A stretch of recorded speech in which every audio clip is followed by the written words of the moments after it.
Vamos dar então continuidade à aula, falando um pouco mais, discutindo um pouco mais a questão do conceito de qualidade de vida. De antemão, é importante dizermos, que não podemos dizer que há um consenso, na verdade, não há um consenso universal para a definição do termo qualidade de vida.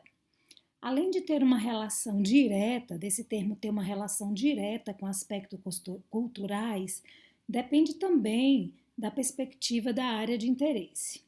A arquitetura pode ter uma definição tanto distinta, por exemplo, da sociologia. Na área de saúde, a qualidade de vida está relacionada a aspectos diretos e indiretos da vida do indivíduo, que podem estar comprometidos pela saúde. Há muita subjetividade nesta afirmação, e aí a gente sempre se questiona como é que esse subjetivo pode ser mensurado, né?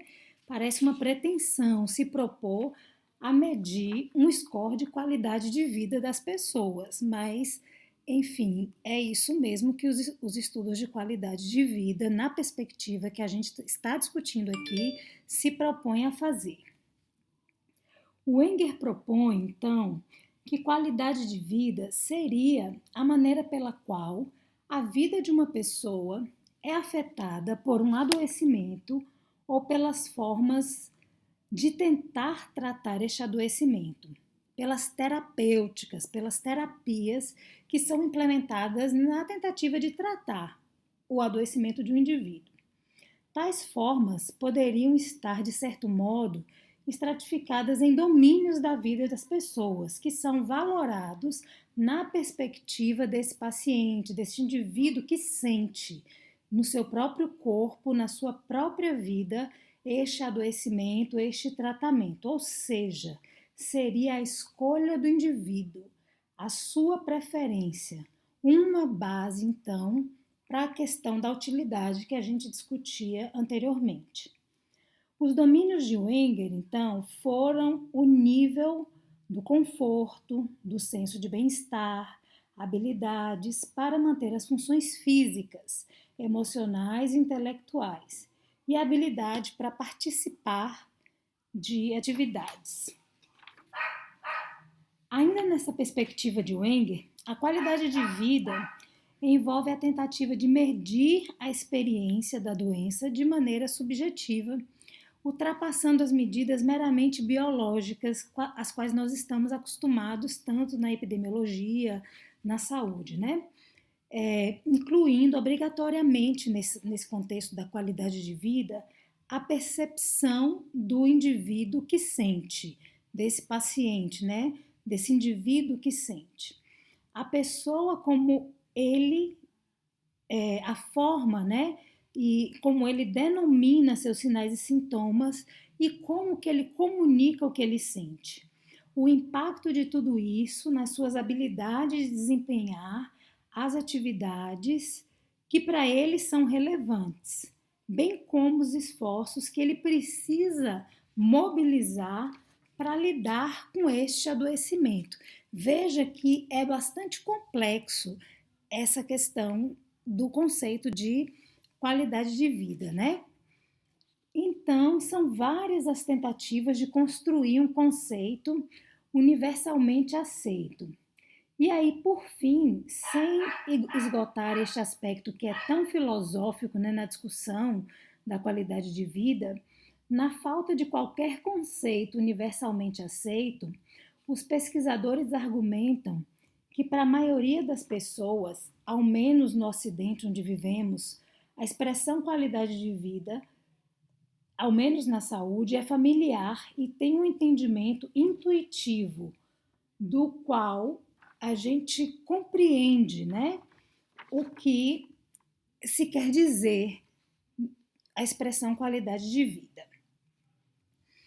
E aí, neste contexto, para cada pesquisador, ele vai descrever a forma como definiu qualidade de vida em seu estudo a partir do instrumento que ele utilizou para mensurar essa qualidade de vida.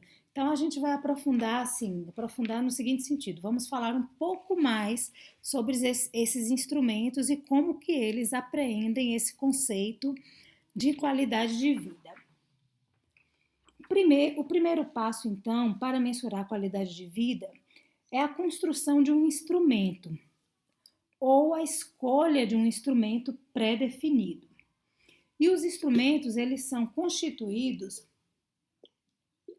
de itens, escalas e domínios. Os itens, eles representam uma questão única apresentada a um indivíduo. Um exemplo de um instrumento pré-definido seria o SF36. E um item, né, uma questão deste item, então, seria, por exemplo, comparado a um ano atrás, como você classificaria sua saúde geral agora? Então, a gente tem o instrumento SF36 e um item desse instrumento,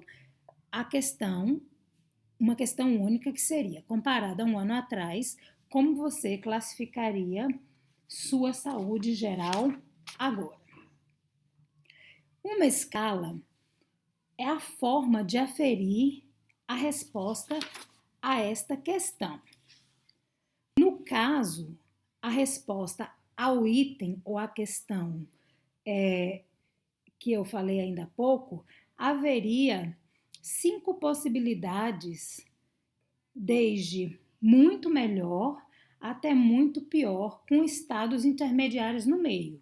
Então, comparado a um ano atrás, como você classificaria sua saúde geral agora? Muito melhor, um pouco melhor, quase a mesma, um pouco pior ou muito pior. Então, a gente tem um item e uma escala na qual esse item é mensurado. Os domínios seriam os aspectos da vida que são escolhidos para nortear os itens que são excluídos, ou seja, esses domínios seria a representação, então, desse conceito de qualidade de vida que está sendo considerado neste estudo ou neste questionário. No caso do SF36, de onde veio essa questão, que é o exemplo que a gente está utilizando agora, ele contém vários domínios, o domínio estado geral de saúde, capacidade funcional, domínio dor e vários outros domínios. E a gente vai mostrar alguns outros exemplos de questionários. Além dele, tem o Eurocall, o EQ5D e vamos adiante falando de mais alguns, né?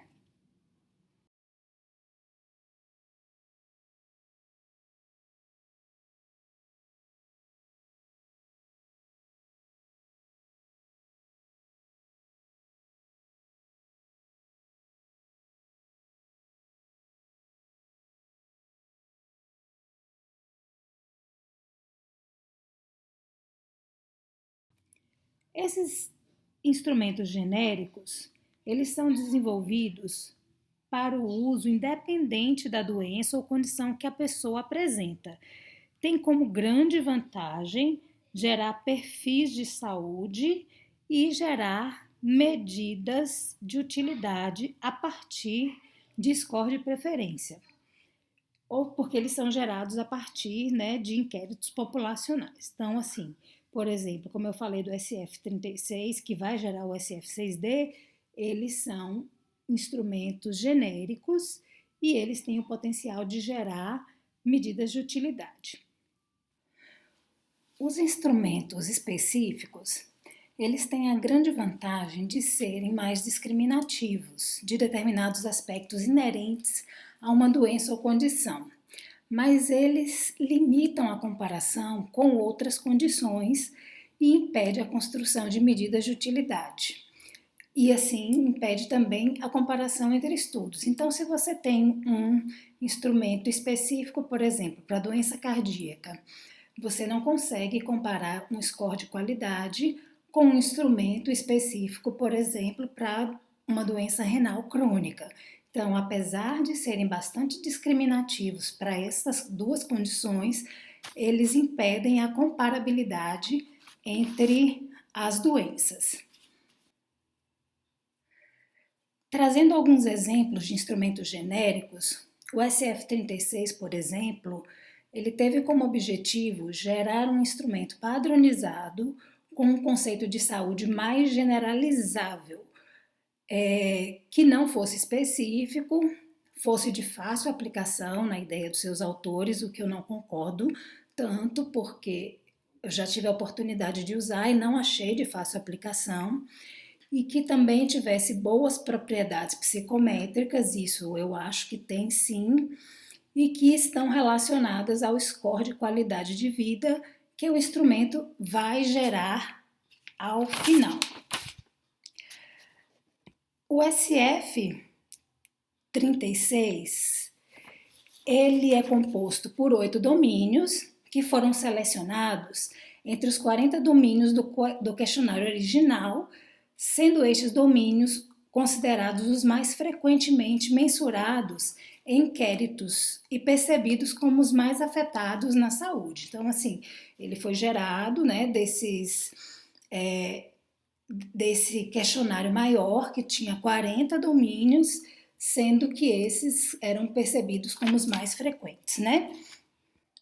Então, assim, ele tem dentro dos aspectos físicos os domínios da capacidade funcional, aspectos físicos e dor. E no estado geral de saúde tem o domínio estado geral, vitalidade, aspectos sociais e emocionais e saúde mental. Então, vejam que ao colocar esses domínios e dentro desses domínios os itens que são as questões e depois as escalas que mensuram os valores que são dados a cada estado de saúde, né? O conceito de qualidade de vida está embutido dentro dessa construção deste questionário. Esse questionário, ele tem validação cultural da versão em português para a população brasileira. Ele também tem scores validados para serem utilizados na nossa população. Existe sua versão mais curta, que é o SF6D, que pode ser aplicado para gerar medida de utilidade para utilização nos estudos de custo-utilidade. Esse SF6D também tem scores baseados na população brasileira e também validação cultural do questionário. Se existem estudos que aplicaram o SF-36, é possível gerar a partir do SF-36 os scores para o SF-6D. Então, se a pessoa já fez um estudo utilizando o SF-36, é possível dele gerar o SF-6D. Então, vamos fazer mais uma pausa a partir deste ponto e seguimos no próximo vídeo com a parte 3 dessa aula, quando a gente vai falar um pouco mais sobre os métodos diretos para mensuração de medidas de utilidade e em seguida a gente já vai falar sobre as medidas de qualidade.